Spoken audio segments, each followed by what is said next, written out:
दोस्तों, बहुत समय पहले की बात है। हिमालय की गोद में बसा एक छोटा सा गांव था, शांतपुर। पवित्र और प्रकृति की गोद में लिपटा हुआ उसी गांव में एक 8 साल का बालक रहता था। नाम था ओंकार। वह बहुत सीधा, सरल और भगवान शंकर का परम भक्त था। उसका हर दिन भोलेनाथ की पूजा और ओम नमः शिवाय के जाप से शुरू होता था। परंतु गांव के लोग उसे अजीब मानते थे, क्योंकि वह अक्सर कहता, भोलेनाथ मुझसे बात करते हैं। लोग हंसते और कहते, बालक है, कल्पनाएं करता है। एक दिन गांव में भयंकर सूखा पड़ा। न ही नदियों में जल और न ही खेतों में अन्न बचा। लोग परेशान हो गए। मंदिर में हवन, पूजा और यज्ञ किए गए, पर कोई लाभ नहीं हुआ। गांव के बुजुर्गों ने कहा, शायद भगवान नाराज हैं। तभी ओंकार खड़ा हुआ और बोला, मैं भोलेनाथ के पास जाऊंगा और उनसे जल मांगूंगा। लोग हंसने लगे और कहने लगे, पर ओंकार एक छोटी लाठी और मार्ग चर्म ले अकेला पहाड़ की ओर चल पड़ा।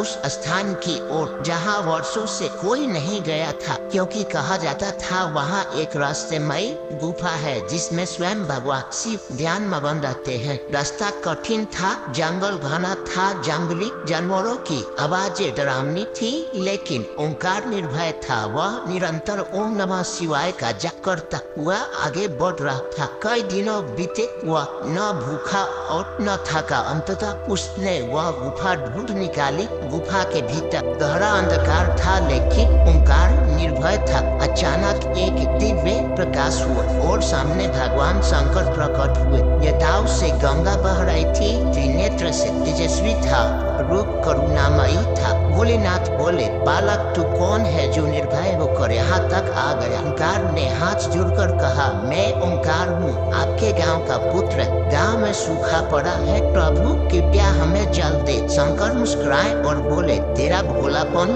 और भक्ति मुझे प्रसन्न कर गई। जा, तेरे गांव में अब अन्न और जल की कभी कमी नहीं होगी। जैसे ही ओंकार ने आंखें खोली, वह गुफा नहीं रही और वह अपने गांव के तालाब के किनारे खड़ा था। उसने देखा, आकाश में घने बादल थे और तेज वर्षा होने लगी थी। गांव के लोग दौड़े आए। सभी ने देखा, सूखी जमीन पर पानी बह रहा था, तालाब भरने लगा था, खेत हरे होने लगे थे। लोगों ने ओंकार को गले लगा लिया। तभी बूढ़ा साधु वहां आया और बोला, यह कोई साधारण बालक नहीं है, यह तो भगवान शंकर की कृपा से जन्मा बालक है। उस दिन से ओंकार को शिवपुत्र कहा जाने लगा। कुछ वर्षों बाद गांव में फिर से एक संकट आया। इस बार बीमारी फैली। लोग घबरा गए, लेकिन ओंकार सबको धैर्य बनाए रखने के लिए बोला। उसने भोलेनाथ का रुद्राभिषेक करवाया और जैसे ही जब शिवलिंग पर गिरा, पूरे गांव में चमत्कारिक रूप से बीमारी समाप्त हो गई। अब गांव वाले ओंकार की बातों पर विश्वास करने लगे थे। वह एक बालक से गुरु ओंकार बन गया, न केवल शिव भक्त बल्कि लोगों के दुख हरने वाला दिव्य आत्मा भी बन चुका। यह कहानी हमें सिखाती कि जब हम मन से। दोस्तों, अगर आपको ये वीडियो अच्छी लगी हो तो मेरे चैनल को सब्सक्राइब करें, लाइक करें और एक प्यारा सा कमेंट जरूर करें। वीडियो देखने के लिए आप सभी को दिल से धन्यवाद। Thank you.